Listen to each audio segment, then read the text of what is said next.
तो नमस्कार प्यारे विद्यार्थियों, जो अपनी प्री BSTC की जो क्लासेस चल रही थी, प्री BSTC की मैं क्या बात करूँ, चाहे आप राजस्थान के कोई भी गवर्नमेंट जॉब की तैयारी कर रहे हो, जो नोट्स लिखवा रहा हूँ उससे बार आपके सवाल आने की संभावना बहुत ही कम है।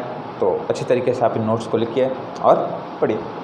तो आज अपना जो टॉपिक रहेगा वो रहेगा राजस्थान के भौतिक प्रदेश।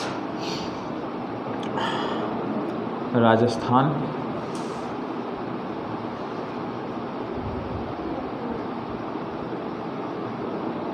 के भौतिक प्रदेश।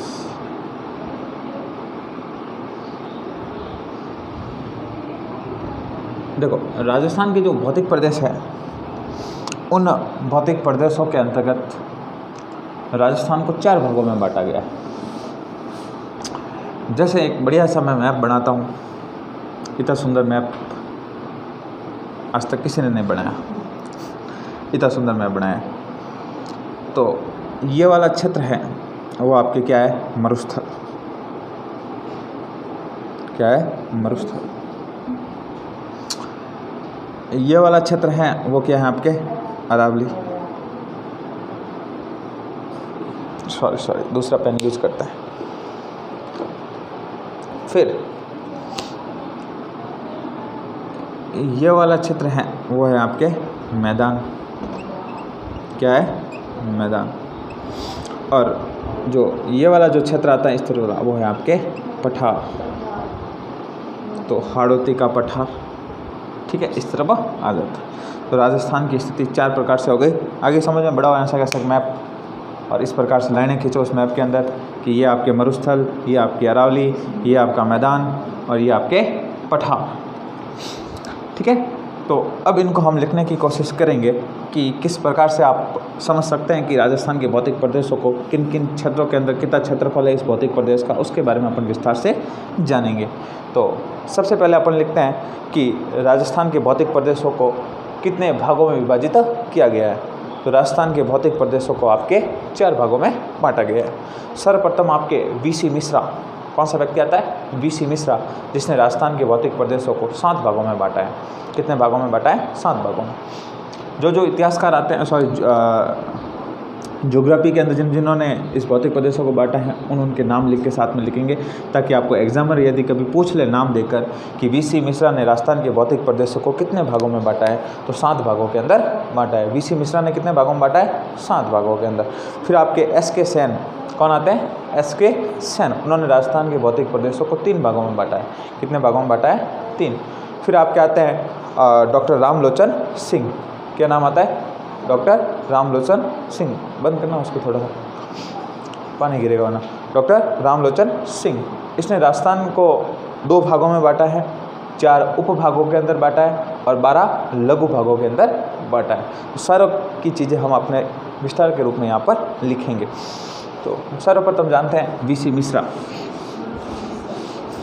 ये बना दिया होगा आई थिंक मैप, आपने याद आ गई समझ में बात कि यहाँ पर क्या है, यहाँ पर क्या है, यहाँ पर। ये कॉन्सेप्ट बिठा के रखोगे ना तो कॉन्सेप्ट सहीगा। इसलिए मैं बनाता हूँ, मैं इतना फर्जी मैप बनाता हूँ, मेरे जैसा फर्जी मैप इस दुनिया में कोई नहीं बनाता होगा, लेकिन तो भी मैं आपको समझा रहा हूँ ताकि आपको समझ में आ जाए। तो हम सबसे पहले बात करते हैं किसकी, VC मिश्रा। तो VC मिश्रा ने राजस्थान के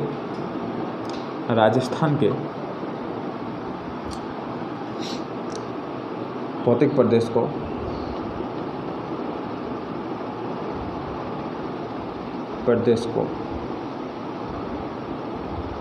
सात भागों में बांटा है। 7 भागों में बांटा है।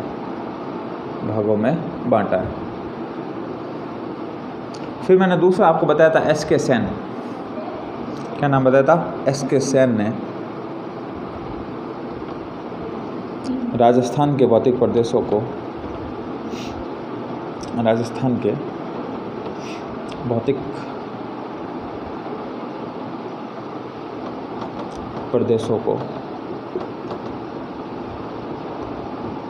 तीन भागों के आधार बांटा है, 3 भागों में बांटा है।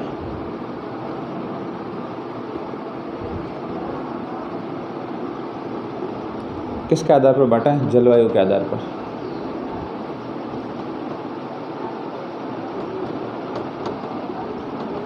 फिर आपके आते हैं डॉक्टर रामलोचन सिंह। डॉक्टर रामलोचन सिंह।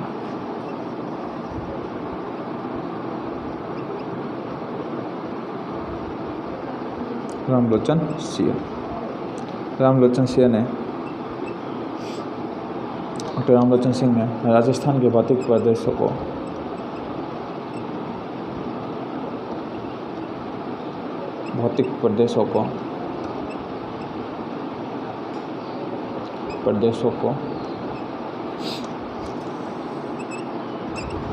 दो भागों में बांटा है, 2 भागों में, 4 उपभागों में व 12 लघु भागों में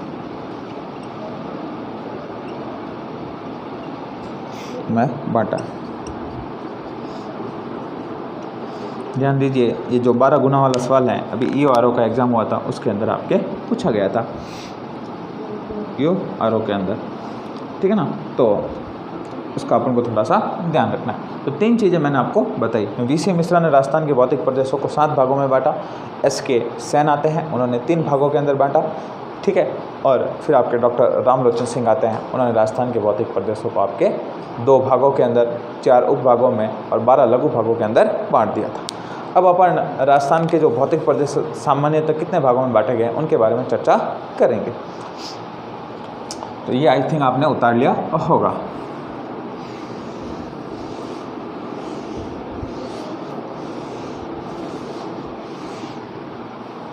फिर लिखते हैं अपन राजस्थान के भौतिक प्रदेशों की सामान्य जानकारी। तो भौतिक प्रदेशों की सामान्य जानकारी, भौतिक प्रदेशों की सामान्य जानकारी।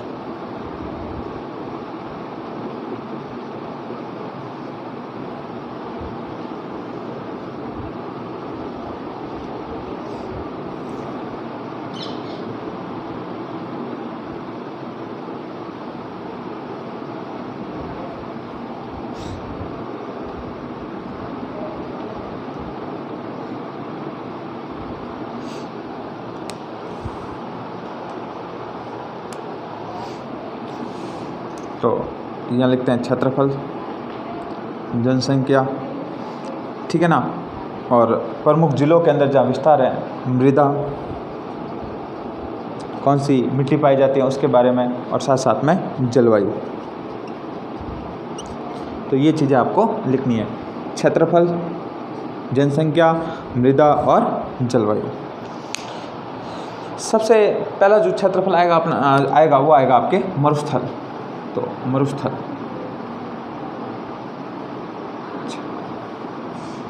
मरुस्थल क्या लिखते हैं, मरुस्थल,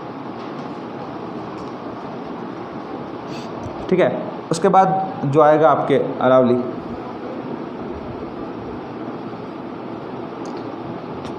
अरावली के बाद जो आएगा आपके मैदान, और मैदान के बाद आएगा आपके पठार। तो ये तो आपके प्रमुख क्या हो गए, क्षेत्र हो गए कि कौन कौन से क्षेत्र है। अब अपन बात करेंगे जनसंख्या, सही तरीके से सॉरी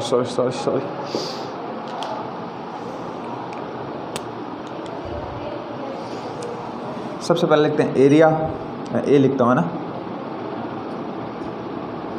एरिया हो जाएगी। फिर आपके डिस्ट्रिक्ट्स हो जाएंगे कि ज़िले कितने वो, ठीक है ना। डिस्ट्रिक्ट के बाद आ जाएंगे आपके पॉपुलेशन, पी लिख लेता हूँ। जनसंख्या को क्या कहेंगे अपन, पॉपुलेशन कहेंगे। फिर मिट्टी को कहेंगे अपन सोइल, ठीक है। फिर आपकी आएगी जलवायु, जलवायु को क्या कहते हैं इंग्लिश में पता है, क्लाइमेट। तो सी लिख दिया, ठीक है ना, क्लाइमेट को आ गया, भगवान ने याद दिला दिया टाइम पे। डिस्ट्रिक्ट हो गया ना, डी, ठीक है ना। तो अपन एक एक चीज़ के बारे में जानेंगे, इसको अच्छे से समझना बहुत काम की चीज़ है। यदि ये समझ लेना व्यवस्थित तरीके से तो आपके ज्योग्राफी के जो भौतिक प्रदेश है लगभग आपके कंप्लीट हो जाएंगे। है सोइल, सोइल मतलब मिट्टी, ठीक है। तो टोटल जो एरिया है मरुस्थल का वो है आपके 61.11%। कितने भाग पर आपके मरुस्थल है आपके 61.11 1% भाग पर क्या है आपके मरुस्थल है। तो 61% भाग पर आपके क्या है मरुस्थल है। 9% भाग पर आपके हैं अरावली। कितने परसेंट भाग पर 9%। तो लिख सकता हूँ 9% भाग पर अरावली। मैदान है वो है आपके 23% भाग पर।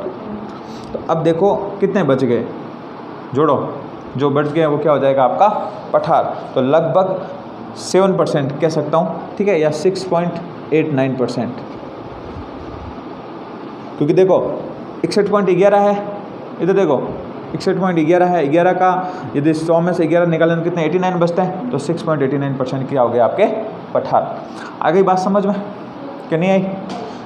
मरुस्थल कितना है 61.11%, अरावली कितनी है 9%, मैदान कितना है 23%, पठार कितना है 6.89%। अब अपन डिस्ट्रिक्ट जिलों की बात करेंगे कि अरावली में कुल कितने जिले आते हैं। तो अरावली के अंदर जिले आते हैं आपके, मरुस्थल के अंदर जिले आते हैं 12। कितने जिले आते हैं 12।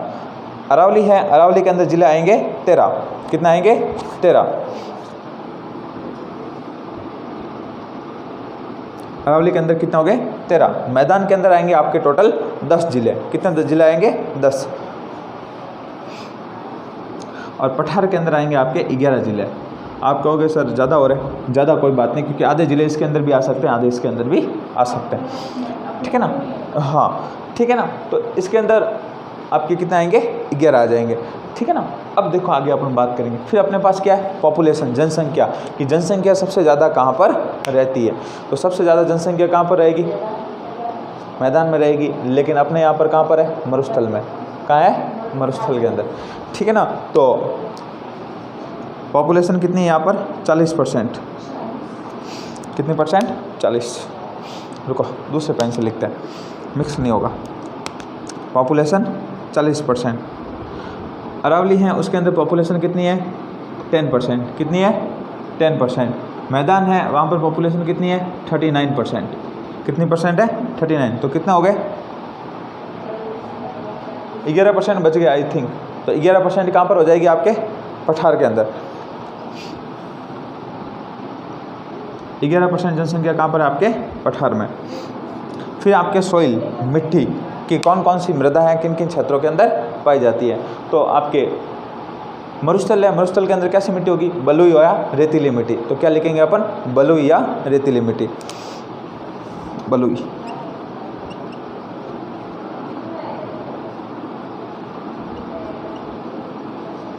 तो मरुस्थल के अंदर कैसी मिट्टी है बलुई या रेतीली मिट्टी। फिर अरावली है, अरावली के अंदर क्या है पर्वत है, पर्वत के साथ साथ थोड़े वन भी है। तो पर्वतीय या वन्य मिट्टी। तो लिख सकते हैं कि पर्वतीय वन्य मिट्टी।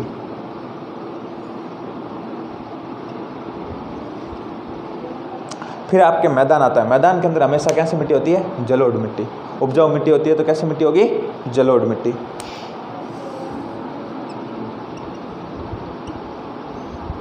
और यहाँ पर होगी आपके काली कछारी। कैसी काली कछारी। कौन से क्षेत्र के अंदर आपके पठार। पठार का क्षेत्र कौन सा है हाड़ौती, कोटा, बूंदी, बारा, झालावाड़ का जो क्षेत्र आता है वो सारे किसके अंदर आएंगे पठार के अंदर। अब जलवायु कैसी है उसके बारे में थोड़ा सा जान लेते हैं। तो यहाँ की जो मरुस्थल की जो जलवायु होगी वो जलवायु कैसी होगी शुष्क या अर्धशुष्क। शुष्क या अर्धशुष्क। तो लिख सकते हैं शुष्क व अर्धशुष्क। शुष्क व अर्धशुष्क। अरावली के अंदर क्या है पेड़ पौधे भी हैं पर्वत भी हैं। तो कैसी होगी उपाद्र। कैसी है उपाद्र।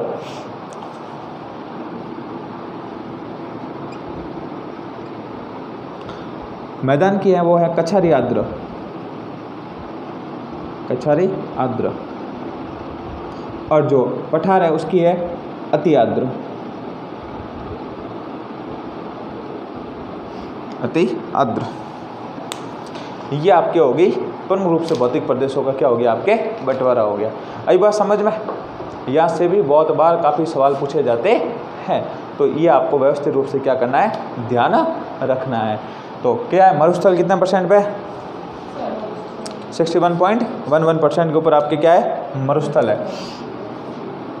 अरावली कितने भाग पर है 9। मैदान 23। 6.89 भाग पे क्या है आपके पठार। कितने ज़िले आते हैं अरावली में? 12, 13, 10 और 11। यहाँ तक तो सीधी गिनती, यहाँ से उल्टी गिनती। 40, फिर 10, फिर 39, फिर 11। यहाँ से आप आओगे तो कितना हो गया? 10। ठीक है, 40 में से एक निकाल दिया, कितना हो गए? 39। 40 में से एक गया, कितना हो गए? 39। 10 में एक जोड़ दिया, कितना हो गए? एक बात समझो। हाँ, यहाँ पे एक जोड़ना है, यहाँ पर एक घटाना है। फिर कैसी मिट्टी है आपके? बलुई या रेतीली मिट्टी। सीधी सी बात है, क्योंकि यहाँ पर क्या आपके क्या है? हाँ, मरुस्थल है तो कैसी मिट्टी होगी? बलुई या रेतीली मिट्टी। फिर आपके कैसा है? पर्वतीय या वन्य मिट्टी। क्योंकि पर्वत है अरावली के अंदर। फिर आपके क्या है? मैदान। मैदानों के अंदर हमेशा कौन सी मिट्टी पाई जाती है? जलोढ़। फिर आपके कौन सी? पठारों के अंदर काली या कछारी मृदा। फिर आपके शुष्क व अर्धशुष्क क्षेत्र। कैसा क्षेत्र है? शुष्क, क्योंकि यहाँ पर कभी बारिश होती है, कभी बारिश नहीं होती। वो अलग है, वो काली मिट्टी है ना, ये तो जलवायु बता रहे हैं यहाँ पर। फिर आपके कैसी है? उपाद्र जलवायु। कैसी जलवायु है? उपाद्र अरावली के अंदर। मैदानों के अंदर कैसी है? कछारी आर्द्र, मतलब कभी तो भयंकर हो जाती है, कभी कम हो जाती है। फिर आपके क्या है? पठारों के अंदर अति आर्द्र। पठार वगैरह क्षेत्र है, वहाँ पर बरसात ज़्यादा होती है, क्योंकि झालावाड़, बांसवाड़ा ये क्षेत्र के अंदर क्या होती है? बरसात वगैरह सबसे ज़्यादा होती है। फिर अपन मैप के माध्यम से समझते हैं कि शुष्क क्षेत्र कौन सा है, अर्धशुष्क क्षेत्र कौन सा है, ये जानते हैं। तो ये हो गया आपके कंप्लीट।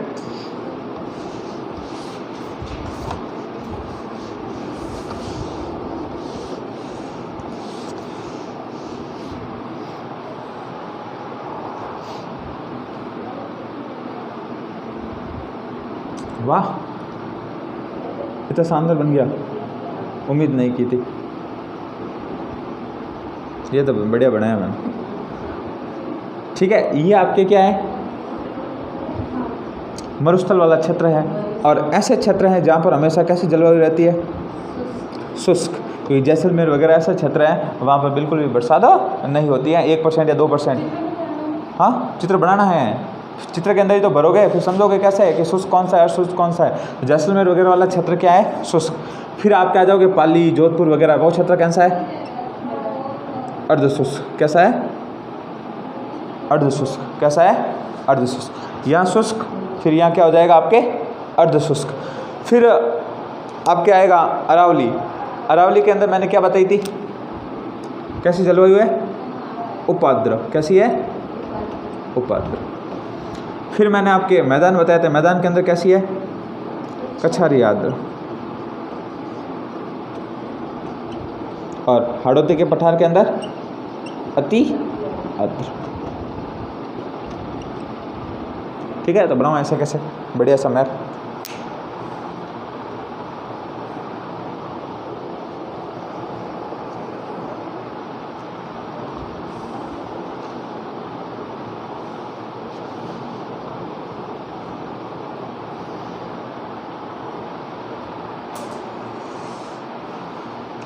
अब देखो, राजस्थान के उत्तर और पश्चिम इस क्षेत्र के अंदर क्या स्थित है? आपके मरुस्थल स्थित है। तो सवाल पूछ ले एग्जामिनर कि राजस्थान के मरुस्थल कौन सी दिशा में स्थित है? तो उत्तर और पश्चिम दिशा याद करो। देख कैसे याद करोगे? सबसे पहले कौन सी दिशा आई? उत्तर दिशा आई। तो उत्तर हमेशा कहाँ होती है? ऊपर। उत्तर के नीचे क्या होती है? दक्षिण। फिर आपके पप्पू कौन है पता है? राहुल गांधी। तो पप्पू याद करो, पश्चिम और पूर्व। ठीक है, पप्पू। तो सबसे पहले उत्तर आई, फिर नीचे वाली कौन सी होगी? दक्षिण। फिर पप्पू याद कर लो। तो कौन सी दिशा? हाँ,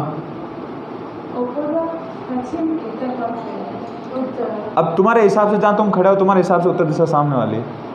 मतलब जहाँ आप खड़े होगे उसके सामने वाली दिशा उत्तर मानी जाती है मैप के हिसाब से। ठीक है ना। अब कंपोज लेके आओगे, कंपोज के हिसाब से उस साइड के अंदर उस साइड वाली दिशा होगी वो उत्तर होगी, कोने वाली। हाँ ठीक है ना, कंपोज के। हाँ, तो कंपोज के हिसाब से। ठीक है ना। तो देखो अब उत्तर और पश्चिम के अंदर आपके क्या है? तो लिख लो थार का मरुस्थल। नीचे लाइन बना के लिखना कि राजस्थान के उत्तर पश्चिम में क्या है? थार का मरुस्थल स्थित है।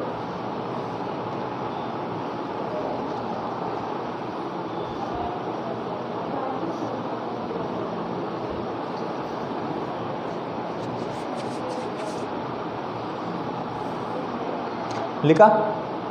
अब देखो, अब आपको एग्जाम में पूछ लें कि थार के मरुस्थल की जो ढाल कैसी है, कि किस और इसकी ढाल है, मतलब किस और झुका हुआ है, किस और ऊपर है। तो इसकी ढाल क्या है, उत्तर पूर्व से दक्षिण पश्चिम। तो कैसे हुई उत्तर पूर्व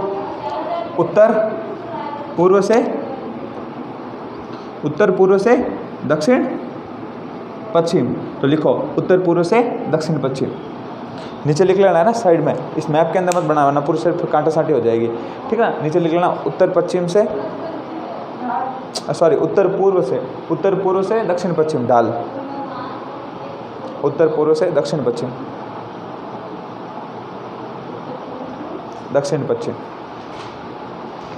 उत्तर पूर्व से दक्षिण पश्चिम। फिर लिखो थार के मरुस्थल का विस्तार,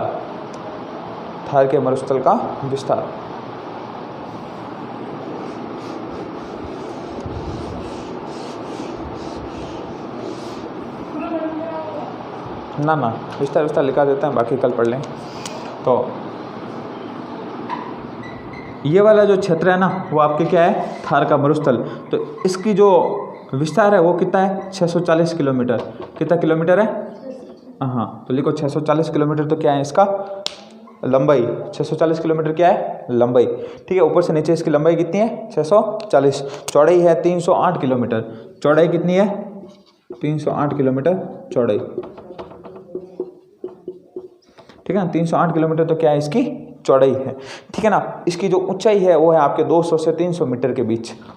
तो ऊंचाई कितनी है,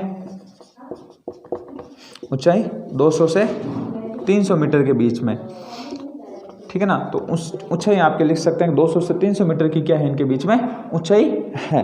तो आपके लंबाई कितनी हो गई 640, चौड़ाई 308 और ऊंचाई कितनी हो गई 200 से 300 मीटर के बीच में इसकी क्या है आपके ऊंचाई है। आई बात समझ में। फिर अपन कल पढ़ेंगे अपन मरुस्थल का अध्ययन। बस धन्यवाद और आभार आपका। इसी प्रकार से आप पढ़ते रहिए।